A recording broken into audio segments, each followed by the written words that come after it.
What is the Kabbalah? Well, first, let me just extend a thank you, Bill, for being on your program. I've heard a great deal of the efforts that you and so many throughout the world are trying to present a new redirection, in our thinking, opening up our minds, as I'd like to refer to as. The Kabbalah is, I think you've kind of stated it far better than I can, and that is to create a greater awareness of not only the cosmos, not only of extraterrestrial intelligence, but what I'm afraid of is that we have very little knowledge of our own selves. We're kind of closed. And the Kabbalah, in its presentation and redirecting our way of perception of things around us, I think will permit us to see something far and above the five senses, what we call the metaphysical. It's right here. It's right around us. Unfortunately, we don't see it. Now, the Kabbalah has been around for a long, long time, hasn't it? It's been around since the first astrologer, from a Kabbalistic point of view, and that was Abraham the Patriarch some 3,800 years ago. Has it played an important role or part in the development of, say, the Jewish religion and the Jewish nation? Or is it something that is aside, more or less like an oral history, rather than the actual written word and the laws and the commandments upon which ritual and ceremony and rote seem to be built? Well, shall I say, unfortunately, you kind of put it correctly. Most religions have encouraged its congregants or people involved in whatever religion they might be to conduct most of their ritual as rote. From a Kabbalistic point of view, that is the furthest from the truth.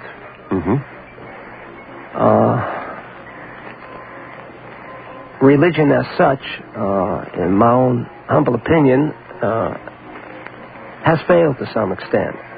We're always looking for peace on earth and goodwill towards men. And somehow the stress on morality and precepts, commandments, it just doesn't seem to kind of do the job. We're still in the same old conflict since Abel and Cain. Have we really made much progress since Abel and Cain?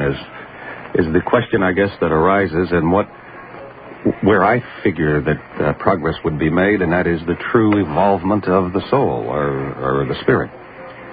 And we've tried many things. Certainly, in man's history, the Jewish religion has been very, very important. Certainly from the descendants of Adam and on down, that part of the world. And then came the Christian religion beyond that, and there is a connection between the two. But we still see that man's inhumanity to man simply hasn't changed too much since the very earliest days. Where are we going wrong? Well, you've already established that we must be doing something wrong. So, from a Kabbalistic point of view, we're just not observing the Old Testament, which is the origin of all religions. And I think we're kind of looking into the Bible as a document to be understood on a very superficial level. And from a Kabbalistic point of view, the Bible is nothing more than a cosmic code, and the Kabbalah is its deciphering. Who wrote the Kabbalah? The Kabbalah, the first book on Kabbalah, was written by Abraham the Patriarch, and which is a very abstruse document.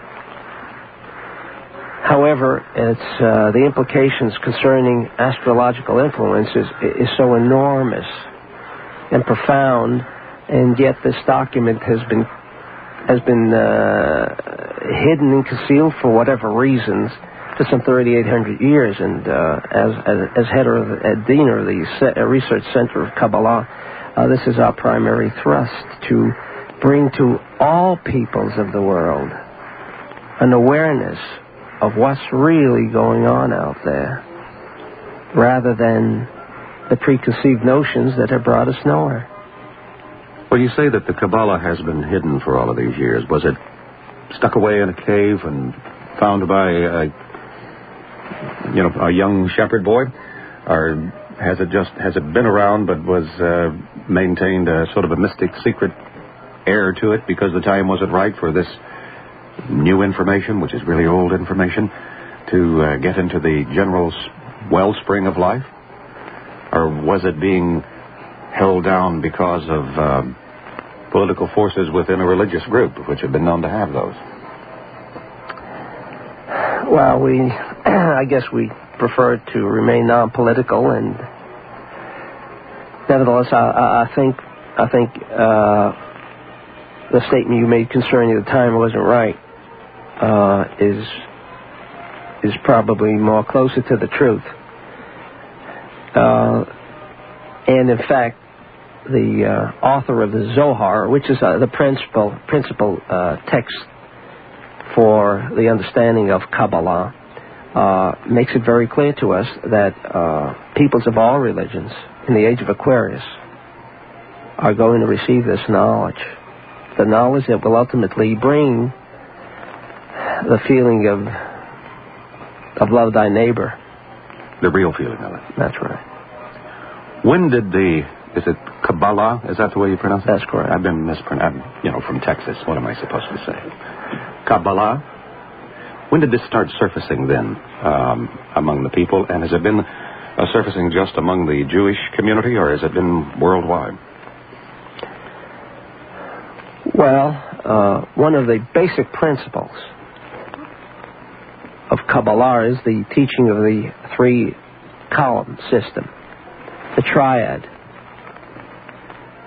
The Star of David represents two triads, one on an upper level and extraterrestrial and celestial, and the lower triad is the terrestrial level. And I don't know where the Trinity came from, but if there's anything that is close to the triad, you've got it right there too. So it's been around a long, long time. However, the time wasn't right. Its influence then, say in the last 5,000 years, 4,000 years, has not been that great then in, for instance, the religious thinking within the Jewish community, certainly within the Christian community. It's been true for both religions. Mm-hmm. While there is an acknowledgement of its existence and its validity and credibility, well, I guess we just weren't ready. Just weren't ready for it. But you can pretty well establish that part of its authorship belonged to Abraham? Or who are some of the other writers of the Kabbalah? Kabbalah. Well, you might be a Texan, but I'm going to have to tell you, Bill, but in the prior incarnation, you were just what you said you were. Okay.